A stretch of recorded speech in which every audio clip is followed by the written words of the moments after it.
എന്താണ് ഇത്രയും അധികം കാര്യങ്ങൾ ഉണ്ടാകാൻ, അല്ലെങ്കിൽ ഡിവോഴ്സുകൾ ഉണ്ടാകാൻ, ത്വലാഖുകൾ സംഭവിക്കാനുള്ള കാരണം എന്താണ് എന്നതിൻ്റെ വിശദാംശങ്ങൾ നമുക്ക് പ്രേക്ഷകർക്ക് കൈമാറേണ്ടതുണ്ട്. ഒരു പരിധിവരെ നമുക്ക് ഓരോ വ്യക്തികൾക്കും ഓരോ കുടുംബങ്ങൾക്കും ഇത്തരം ഒരു നല്ല വളരെ ആഗ്രഹത്തോടുകൂടെ സന്തോഷത്തോടുകൂടെ സ്വപ്നങ്ങളോടുകൂടെ ആണ് മക്കളെ ഒരു വിവാഹ ജീവിതത്തിലേക്ക് രക്ഷിതാക്കന്മാർ പ്രവേശിപ്പിക്കുന്നത്. ആ സന്തോഷങ്ങൾ യഥാർത്ഥത്തിൽ ഒന്ന് അവസാനിക്കും മുമ്പ് ജീവിതത്തിൽ ഒരിക്കലും പ്രതീക്ഷിക്കാത്ത, താങ്ങാനാവാത്ത ഒരു ദുരന്തമായിട്ടാണ് ആ ദമ്പതികളുടെ വേർപാട് പിന്നീട് ഉണ്ടാവുന്നത്. തീർച്ചയായും യഥാർത്ഥത്തിൽ ഇതിൻ്റെ കാരണങ്ങളെക്കുറിച്ചും പരിഹാരങ്ങളെക്കുറിച്ചും നമ്മൾ മനസ്സിലാക്കുമ്പോൾ ഒന്നാമത്തൊരു കാര്യം, വിവാഹിതരാകുന്ന വധൂവരന്മാർക്കാകട്ടെ, അവർക്ക് മാർഗനിർദ്ദേശം നൽകുന്ന രക്ഷിതാക്കന്മാർക്കാകട്ടെ, ഒരു വിവാഹിതരായ ആളുകൾ വേർപിരിയുന്നതിൻ്റെ അപകടത്തെക്കുറിച്ചും ആ ദുരന്തത്തിൻ്റെ ആഴവും അപകടവും അറിയില്ല എന്നതു തന്നെയാണ് ഏറ്റവും ഒന്നാമത്തെ കാരണം.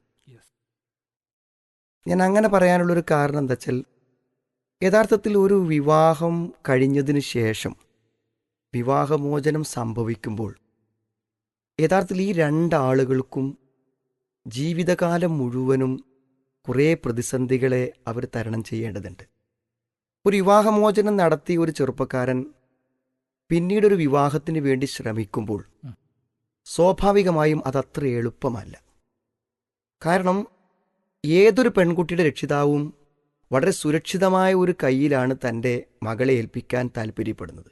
അപ്പം എന്തായാലും ഒരു നല്ലൊരു രക്ഷിതാവിൽ നിന്നൊരു കുട്ടി ഏറ്റുവാങ്ങിയിട്ട് എന്തുകൊണ്ട് ഇയാളുടെ അടുക്കൽ ആ കുട്ടി നിന്നില്ല, അതിനവർ പറയുന്ന ഒരു വിശദീകരണവും വിശ്വസിക്കാൻ മറ്റുള്ളവർ തയ്യാറാവില്ല. അപ്പം അങ്ങനെ വരുമ്പോൾ അയാൾ എന്തു ചെയ്യും? തൽക്കാലം വിവാഹത്തിൽ പല വിട്ടുവീഴ്ചകളും നടത്തി ഒരു വിവാഹം കഴിക്കേണ്ടി വരും. ചിലപ്പോൾ അതൊരു വിധവയായ സ്ത്രീയാകാം, തൻ്റെ സമപ്രായക്കാരിയാകാം, അല്ലെങ്കിൽ തൻ്റെ പല വിവാഹ സ്വപ്നങ്ങൾക്കും എതിരായ പല തീരുമാനങ്ങളും അയാൾ എടുക്കേണ്ടി വരും. അങ്ങനൊരു വിവാഹം കഴിച്ചു എന്ന് വിചാരിക്കാം. അത് കഴിയുമ്പോൾ അയാളുടെ കൂടെ ജീവിക്കുന്ന പുതിയ ഇണക്ക് സംശയങ്ങൾ തുടങ്ങും. എന്തെങ്കിലും ചെറിയ പ്രതിസന്ധി വരുമ്പോഴേക്ക് അവൾ പറയും, എന്തപ്പോൾ ഒന്നാമത്തെ ആളെ വിവാഹമോചനം ചെയ്യാൻ കാരണം? ചിലപ്പോൾ ഇയാളുടെ ഈ ദേഷ്യമായിരിക്കും, സ്വഭാവദൂഷ്യമായിരിക്കും. അപ്പോൾ സ്വാഭാവികമായും പിന്നെ എന്ത് പ്രതിസന്ധി വന്നാലും, എന്ത് പ്രയാസങ്ങളും വിയോജിപ്പുണ്ടായാലും ഇവളെ നിർബന്ധപൂർവ്വം തുടർന്ന് കൊണ്ടുപോകേണ്ട ഒരു അവസ്ഥാവിശേഷം വരും. ഞാൻ ഇങ്ങനെ പറയാൻ കാരണം, ഈ വിവാഹമോചനം ചെയ്ത ചെറുപ്പക്കാരൻ്റെ ഭാവി വൈവാഹിക ജീവിതം ദുരന്തപൂർണമായിരിക്കും. ഇനി തിരിച്ച് നമ്മൾ വിവാഹമോചിതയാകുന്ന പെൺകുട്ടിയെ പരിശോധിക്കുകയാണെങ്കിലും ഇതന്നെയാണ് അവസ്ഥ. വിവാഹമോചനത്തിന് ശേഷം ഒരാളുമായി അയാളുടെ രഹസ്യത്തിലും സ്വകാര്യത്തിലും എല്ലാം പങ്കുചേർന്നൊരു പെൺകുട്ടി പിന്നീട് മറ്റൊരാളുടെ ഭാര്യയായി പോകുമ്പോൾ സ്വാഭാവികമായും ഇതുപോലെയുള്ള ചില സംശയങ്ങളും ചില പ്രയാസങ്ങളും അവളുടെ ഭാവി ജീവിതത്തിലും നേരിടാനിരിക്കുന്നുണ്ട്. അതുകൊണ്ട് ഇനി മക്കളൊക്കെ ഉണ്ടെങ്കിൽ അതിൻ്റെ ദുരന്തം നമ്മൾ പറയണ്ടല്ലോ. ആ കുട്ടിയുടെ സംശയം മാതാപിതാക്കൾ ഉണ്ടായിരിക്കെ തന്നെ അനാഥത്തിലേക്ക് തള്ളപ്പെടുന്നവരാണ് ആ കുട്ടികൾ.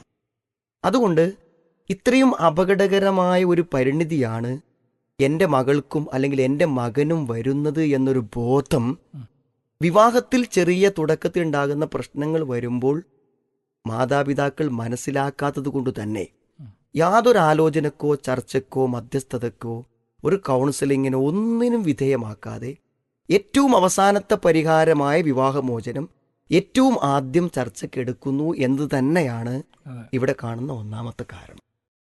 പീസ് റേഡിയോ സ്നേഹക്കൂട് പരിപാടിയിൽ നിന്നുള്ള പ്രസക്ത ഭാഗങ്ങളാണ് നിങ്ങൾ ഇപ്പോൾ കേട്ടത്. ജീവിതത്തിൽ പ്രയാസങ്ങളും സങ്കടങ്ങളും ഉണ്ടാകാത്ത ഒരാളുമുണ്ടാവാനിടയില്ല.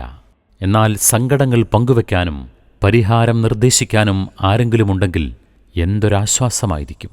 നമ്മേക്കാൾ കൂടുതൽ കഷ്ടപ്പെടുന്നവർ ഉണ്ടെന്നറിയുമ്പോൾ നമ്മുടെ വിഷമങ്ങൾ പലതും നിസ്സാരമായും തോന്നാം.